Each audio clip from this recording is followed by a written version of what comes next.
Hello friends, welcome to my channel. দেশ এবং দেশের বাইরে থেকে যারা আজকে আমার ভিডিওটি কন্টিনিউ করেছেন প্রত্যেককেই gardener tips with Kamal YouTube চ্যানেলে স্বাগতম। ছাদ বাগান মানে এক আনন্দের জায়গা, স্বপ্নের জায়গা, অনুভূতির জায়গা। ছাদ বাগান মানে আমাদের ভালোবাসার গাছগুলো সেইখানে স্থান পায় এবং আমাদের সময় করে সেই ছাদ বাগানে এসে একান্তে গাছেদের সঙ্গে সময় কাটানো, গাছেদের পরিচর্যা করা, গাছেদের ভালো লাগা, গাছেদের খারাপ লাগা, গাছে কোনটা ভালো আছে মন্দ আছে, কোন বিষয়টা দিলে গাছ ভালো থাকবে, সেই সমস্ত বিষয়গুলো নিয়ে কিন্তু আমরা বিভিন্ন ধরনের চিন্তা ভাবনা করি এবং সেখান থেকে সিদ্ধান্ত গ্রহণ করে গাছগুলোকে পরিচর্যা করি। ঠিক তেমনই আজকের ভিডিওটি আলোচনা করব ছাদ বাগানের লেবু অর্থাৎ কমলা লেবু গাছের পরিচর্যা। কমলা লেবু গাছের কী কী খাবার প্রয়োগ করতে হবে, এই সময় ছাদ বাগানে কমলা লেবু গাছের কীভাবে পরিচর্যা করলে গাছগুলো সুস্থ স্বাভাবিক হয়ে উঠবে, বড় হয়ে উঠবে, আসুন তাই নিয়ে থাকছে আজকের ভিডিওটি। না স্কিপ করে কন্টিনিউ করুন।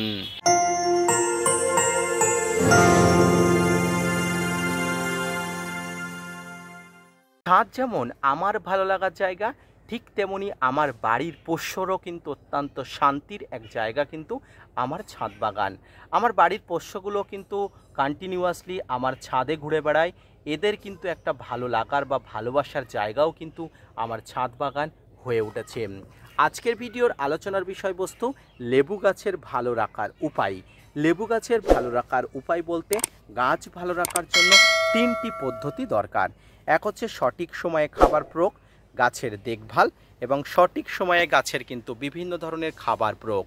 এই খাবারের মধ্যে মিশ্র খাবার, রাসায়নিক খাবার, স্প্রে ফর্মে খাবার, সমস্ত ধরনের খাবারগুলো প্রয়োগ করতে হয়। এই সময়টায় আগস্ট মাস, ছাদ বাগানে প্রায় বর্ষাকাল প্রায় শেষের দিকে হয়েছে, এরপরে শুরু হবে শীতের ডরমেন্সি। তার আগে কিন্তু দরকার আপনার ছাদ বাগানের খাবার প্রয়োগ। খাবার প্রয়োগের মাধ্যমে ছাদ বাগানকে কিন্তু সুস্থ স্বাভাবিক বড় করে তুলে রাখতে হয়।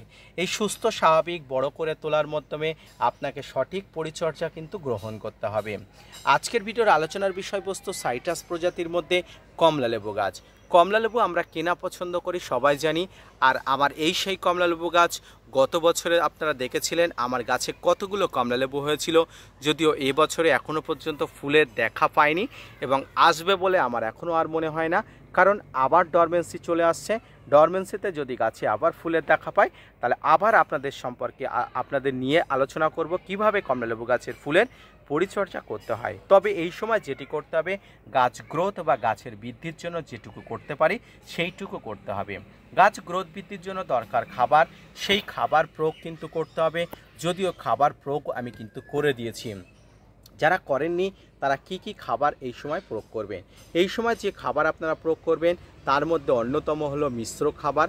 এই মিশ্র খাবারের মধ্যে থাকবে শিংকুচি, নিমখোল, হাড় গুঁড়ো, ভার্মিকম্পোস্ট, সর্ষের খোল, বাদাম খোল, এসওপি, বিভিন্ন ধরনের ফাঙ্গিসাইড, মাইক্রোনিউট্রিয়েন্ট সমস্ত একত্রে সমন্বয় করে আপনার ছাদ বাগানের এই ধরনের ছোট্ট লেবু গাছগুলোতে আপনি প্রয়োগ করুন। শুধু কি কমলা লেবু গাছ বলছি বলেই কি কমলা লেবু গাছে করবেন? না, সমগ্র প্রজাতির লেবু গাছগুলোতে অর্থাৎ সাইট্রাস প্রজাতির বিভিন্ন ধরনের গাছগুলোতে, পাতিলেবু, মুসম্বি লেবু, বিভিন্ন ধরনের দেশি বিদেশি লেবুতে আপনি এই ধরনের পরিচর্যা করবেন। যারা খাবার দিয়ে ফেলেছিলেন তাদের আর কিচ্ছু করার দরকার নেই, শুধু গাছগুলোকে যথাযথ জলের বন্দোবস্ত হচ্ছে কিনা, জল পাচ্ছে কিনা সেদিকে লক্ষ্য রাখুন।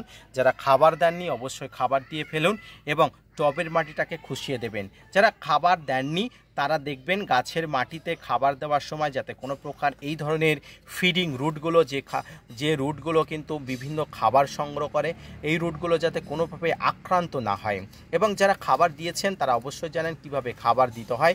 তবে খাবার দিতে গেলে কিছু সংখ্যক রুট কেটে যাবে, এটা স্বাভাবিক ঘটনা, এই নিয়ে চিন্তিত হবার দরকার নেই। আমি আমার ছাদ বাগানে গত 15 দিন আগে খাবার দিয়ে ফেলেছি এবং খাবারের এখনও স্পষ্ট বর্তমান আপনারা দেখতে পাচ্ছেন। এবারে কিন্তু গাছগুলোকে উপরের দিকে পরিচর্যা করতে হবে। আর উপরের দিকের পরিচর্যা মানে যে পরিচর্যা সেটি হলো গাছের ডালপালা কাটা ছাঁটাই, ফাঙ্গাস কীটপতঙ্গের আক্রমণ, গাছের কোনো রকম রোগ বালাই ব্যাধি হচ্ছে কিনা সেটার প্রতিহত করা। এই সময় গাছে কি কাটাই ছাঁটাই করা যায়? আমি বলবো এই সময় আপনার ছাদ বাগানে কোনো প্রকার কাটাই ছাঁটাই করার দরকার নেই, কারণ সামনে ডরমেন্সি আসছে, ডরমেন্সিতে গাছের কাটাই ছাঁটাই করতে হয়, তাই সেই সময় কাটাই ছাঁটাই করবেন। এই সময় জাস্ট গাছটাকে বাড়িয়ে নিন, বৃদ্ধি করুন, তার জন্য খাবার প্রয়োগ করুন। তবে যেটা করবেন এই সময় গাছে পাতা হলুদ হয়ে যাওয়ার সমস্যা থেকে শুরু করে পাতা কোঁকড়ানোর সমস্যা এবং বিভিন্ন ফাঙ্গাসের আক্রমণের সমস্যা দূর করার জন্য আপনি ট্রিটমেন্ট করবেন। প্রথমেই বলি পাতা হলুদ হয়ে যাওয়া। পাতা হলুদ হয়ে যায় বিভিন্ন কারণে।